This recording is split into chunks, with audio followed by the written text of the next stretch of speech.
Ladies and gentlemen, Chris Card's back through the mail Monday, number 130. How about that? 130 of these bad boys. Tampa St. Pete, our first of 6 returns. Hope everyone out there had a crazy weekend.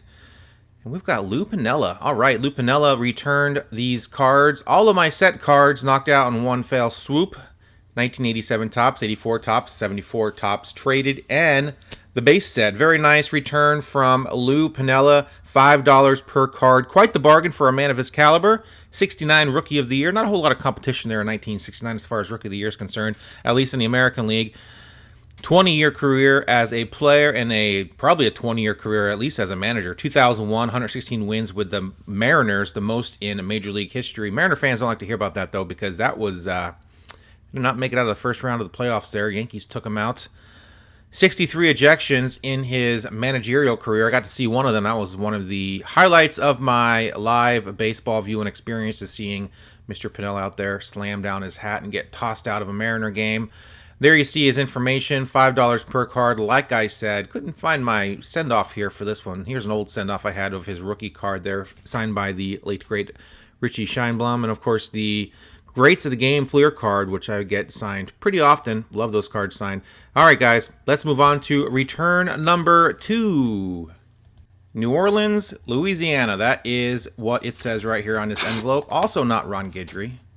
I think Ron Guidry returned all of my requests sent out to him. Mr. One card per Ron Guidry. And we've got a letter of request that is quite short for me. Gerald Alexander. That's probably why I did not have much to say to Gerald Alexander, except please sign these 2 cards. Score and Fleer, plus a signature card. Odd choice. Pride of Tulane University.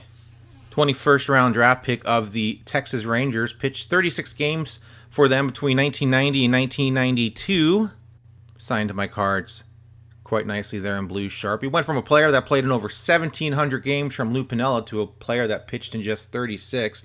There is his information, still residing in the Louisiana area. Born and raised. Very nice return from this guy. I had lots of cards in the early 90s. I guess I only could dig up 2 of them, but there you go, guys. If you have 2 or 3, he'll sign them. Send them off. Why not? Get some ink on them. They look much better with ink. Doesn't matter how long they played. Let's move on to return number 3. This return hails from KC Mo. And we've got index card blank, and we've got 2 cards. We've got John Mayberry. John Mayberry, $5 per card. $10 got these signed. I sent them off at 74 top set for my signed set. And a 72 tops card, if I can get it signed, I'll get it signed, because that's also a fun set to get signed. My unofficial, official, like 5th set I'm getting signed is a 72 card. If I could send it along with a 74, I will do so if I can find one. 15 years in the bigs, split time between the Royals, Blue Jays, and the Astros. He's actually in the Royals Hall of Fame. He was a nice traditional first baseman, slugging first baseman, finished 2nd in the MVP award voting in 75 behind Fred Lind. 6th overall pick by the Royals. His son, John Mayberry Jr., also played some baseball. In fact, I think he had about a 6-year career, and his first 2 home runs were against his father's last 2 teams. How about that? So good return here from Mr. John Mayberry. Let's move on to return number 4. D.V. Daniels, that's in New Jersey. So this is coming from New Jersey all the way across the country. And we've got Jim Mahoney. Jim Mahoney, there he is. Manager of the Portland Beavers. And check that out. Also on a 74 tops card. And did he sign this anywhere? He signed it on the back. That's weird. But that's fine. Phil Regan's on there as well. Former pitching coach of the New York Mets.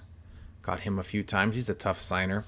So check out that 74 tops card. I actually purchased that with the late Chuck Tanner's signature on it in hopes of getting a couple more signatures on it. Got Jim Mahoney, and that's pretty much all I'll be able to get on that card. Portland Beavers manager. I always try to get the Portland Beaver card signed. He was the manager in the late 80s, I think, when they were the Twins, AAA affiliates. Did play in the big leagues between 1959 and 1965. He appeared in 120 games. He was a first pinch runner in Washington Senators history. How about that? How about that little bit of information for you guys? And there's that 74 card. Like I said, Chuck Tanner had it signed. He was a really good TTMer, so I felt pretty confident purchasing that on eBay. I do my due diligence. I do try to cross-reference their signatures to see consistencies and see if there's anything funky about it. So, but some of these guys that are pretty good TTMers that pass away, they've got a lot of cards out there signed. So I picked up that card for not very much, knowing I could get Jim Mahoney on it. And yeah, there you go, guys. Let's move on to return number 5. Fort Myers return for this next opening. In fact, it's pretty much already open, so let's just do that. I think they forget to put the cards in there, and they seal it, and then they open it, and they put the cards in. That's my theory on those types of envelopes. We've got Ike The Lock, my friends. Ike The Lock spent his entire career with the Boston Red Sox. 10 years. Well, that's not really true. He hurt his knee in '62 and tried to make a comeback with the Orioles the next year. Did not work out very well. There you guys go. Ike The Lock, pretty good pitcher. Got in at least 20 games for the Boston Red Sox between 1952 and 1961. That's a pretty good stretch. A lot of Warriors back in the day, but usually when you got an injury, you were pretty much done back in the 50s and 60s. Not like today where they can just fix you up and give you a new knee or a new arm, new ligament, do this, that, and the other to you, and you are fine, ready to go. Back then, if you had an injury with your arm or any other body part, that was pretty much it. Needed to be in tip-top physical condition as a pitcher, and he was for quite a long time.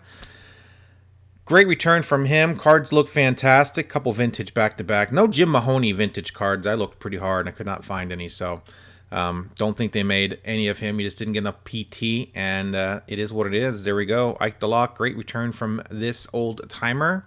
Let's move on to our final return of the day. All right, my friends. Atlanta metro area for our 6th and final return. Who can it be in this envelope? We're going to find out in mere seconds.